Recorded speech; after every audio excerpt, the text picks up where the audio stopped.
Yeah, look. What I would say is persistence.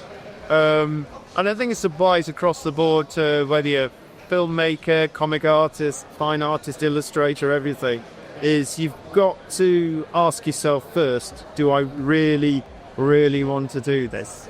For starters, if you say yes, that's a good start, because then you've obviously got a passion about it, and because it's all about hard work at the end of the day.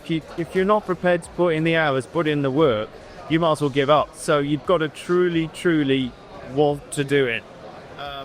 I mean, from my point of view, I spent a good couple of years solidly working on a portfolio, and just went around as many comic conventions and shows as I possibly could, and eventually, by almost like a war of attrition, wore the editors down until they finally accepted me. But you kind of got to do that, and I truly still believe whatever industry you want to get into, creative industry, you've still got to meet the people, physically meet the people. Not as useful as the internet, social media and everything is, and it is a bloody useful tool, you still can't beat the actual physical eye-to-eye contact with someone. That's when you'll be remembered. That's really interesting, actually, because a lot of the filmmakers were sort of mentioned that in there. Just get to film festivals, meet everybody that you can in the industry, because you never know who knows who or hits and help.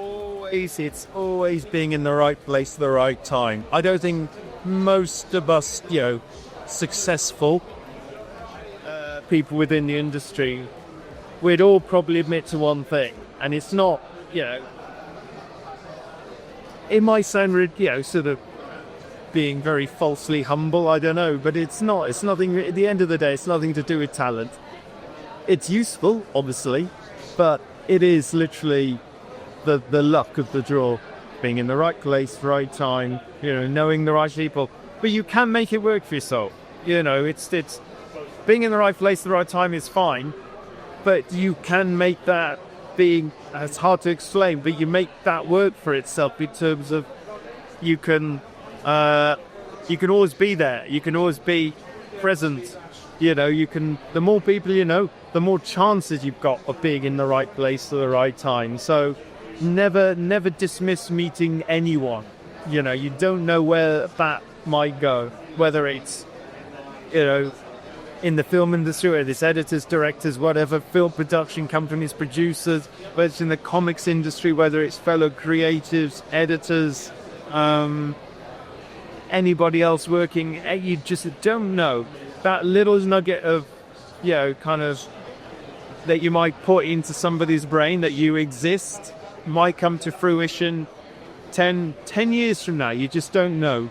But it's just making yourself known to people. Yeah. Oh, flip. So one on for the filmmakers now. So what are the biggest challenges in adapting comics for film?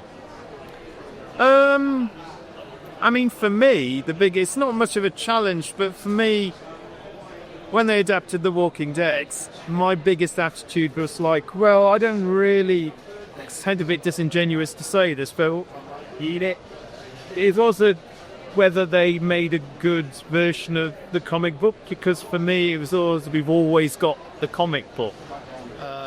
That, to me, was the important thing. So if they made a hash of The Walking Dead, it was kind of irrelevant. I mean, obviously, you'd prefer them not to make a hash of it. But I also, and I was kind of lucky in a lot of ways because, all this stuff is happening in America. Everyone else most people associated with The Walking Dead are American. And there I was in my studio at home, just doodling away, doing my thing, and that was it.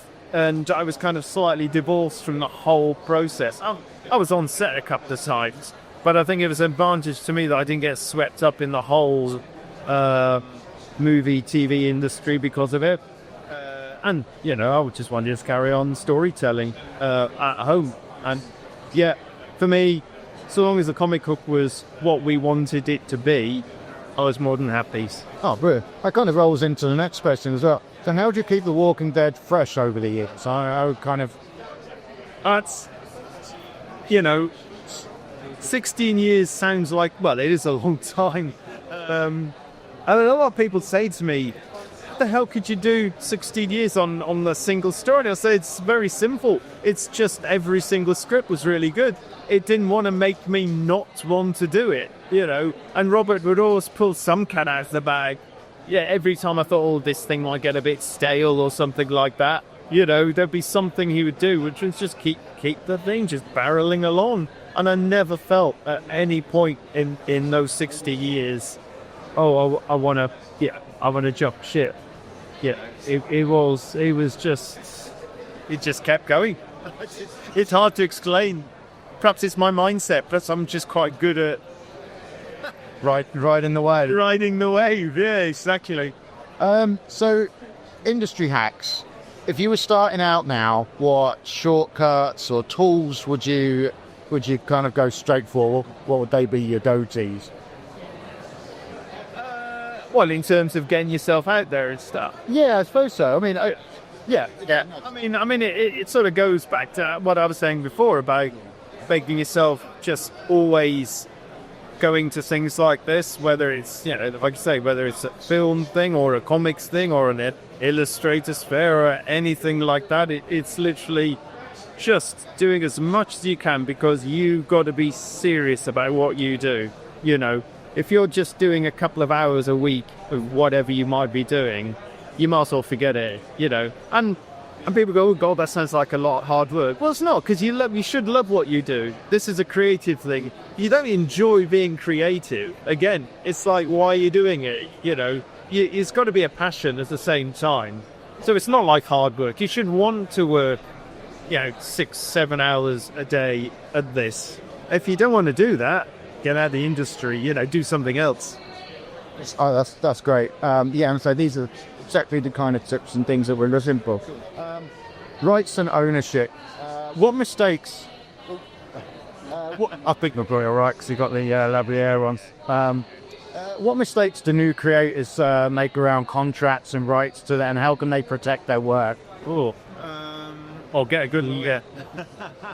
If you're really unsure, get someone to read through the contract. It sounds like a no-brainer, but you know, it would pay dividends if you're paying somebody to protect you. You know, do it.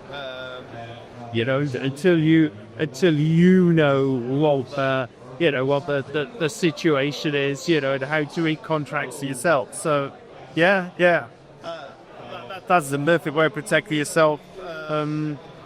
But I got to say, if you ever get to that stage, you're in a lucky position already. If you're reading contracts and things like that, you know. But yeah, get a decent lawyer to read through, an entertainment lawyer specifically to read through it. Industry gatekeepers. Who are the real gatekeepers in the comics industry today? The gatekeepers, God.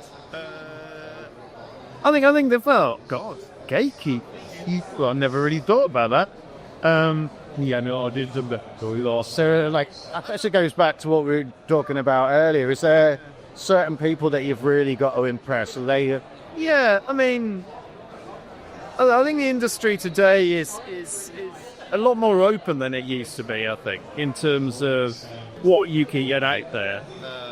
Yeah, when I was trying to break in, you know, back in the late 80s, early 90s.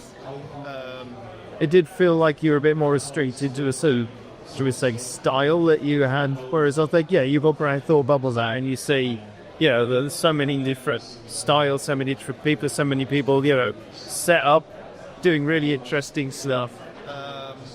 And I think there's probably a lot more opportunities to self-publish as well than there were before. You know, and that is beneficial. Yeah, that's where the internet, social media and everything is beneficial to you as a creator. So, you know, that's when you make it work for itself, things like that. And the last question, resilience and rejection. What mindset or work hacks to help creators just bounce back from being rejection and keeping momentum as well? It's a horrible cliche, but you got to believe in yourself.